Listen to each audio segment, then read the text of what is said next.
Birmingham میں نماز جمعہ کے موقع پر سیکیورٹی کے فول پروف انتظامات کیے گئے، جن مساجد کو جمعرات کے روز نشانہ بنایا گیا تھا۔ سانحہ نیوزی لینڈ کے شہداء کے لیے خصوصی دعائیں کی گئیں۔ مسلمانوں سے اظہار یکجہتی کرتے ہوئے مختلف مذاہب کے لوگوں نے بھی مسجد کا دورہ کیا اور لوگوں کو پھول پیش کیے۔ عابد قاسمی کی رپورٹ دیکھیے۔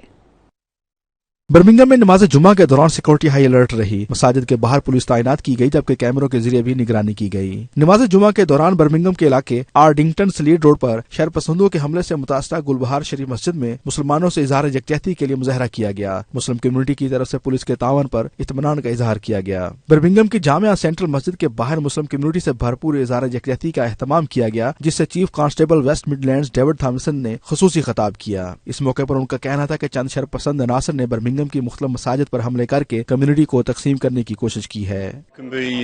Please be assured that we will be paying particular attention to all of our mosques on Friday.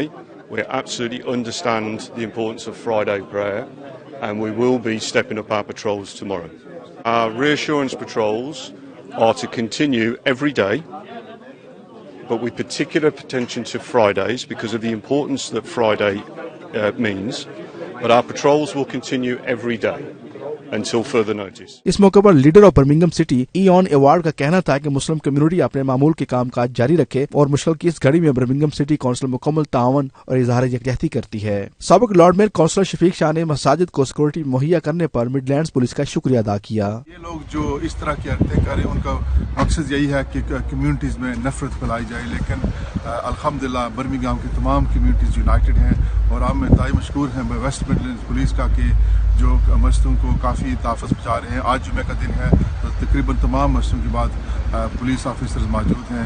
اس کے علاوہ پولیس بھی مسجدوں میں جا کر کمیونٹی میں جا کر لوگوں کے ریشورنس کر رہے ہیں۔ اس سے پہلے سانحہ نیوزی لینڈ میں برمنگھم کی مساجد پر انتہا پسند حملوں کے تناظر میں ہنگامی اجلاس ہوا۔ اس اجلاس میں علماء کرام، مساجد، اسلامک سینٹر کے ذمہ داران، سیاسی و سماجی رہنماؤں، پولیس اور دیگر اداروں کے ذمہ داروں نے شرکت کی۔ اجلاس میں برمنگھم کی 5 مساجد پر انتہا پسندوں کے حملوں پر تشویش کا اظہار کیا گیا۔ اس موقع پر مڈ لینڈ پولیس کے سربراہ علامہ ظفر اللہ شاہ، ایم پی شبانہ محمود اور دیگر کا کہنا تھا کہ مقامی پولیس مسلم کمیونٹی کے ساتھ شانہ بشانہ کھڑی ہے۔ مسلم کمیونٹی انتہائی اضطراب کا شکار ہے اور ایک خوف طاری ہے، لیکن پولیس نے آ کر یہ انشورنس کروائی ہے کہ وہ اس کو انویسٹیگیشن کر رہے ہیں اور یہ ان کے خیال میں یہ ایک انڈیویجول کا کام ہے، لیکن اگر کوئی اس طرح کا گروپ ہوا تو ابھی چیف انسپیکٹر صاحب نے یہ بھی کہا ہے کہ ابھی تک تو ہم اس کو ایک کرمنل لے رہے ہیں، لیکن اگر ہمیں پتہ چلا کہ کوئی ٹیررسٹ ایکٹ ہے تو اس کو باقاعدہ طور پر ٹیررسٹ ڈکلیئر کیا جائے گا۔ پولیس نے یقین دہانی کرائی کہ شہر کی مساجد پر حملوں میں ملوث ملزمان کو جلد قانون کے کٹہرے میں لایا جائے گا۔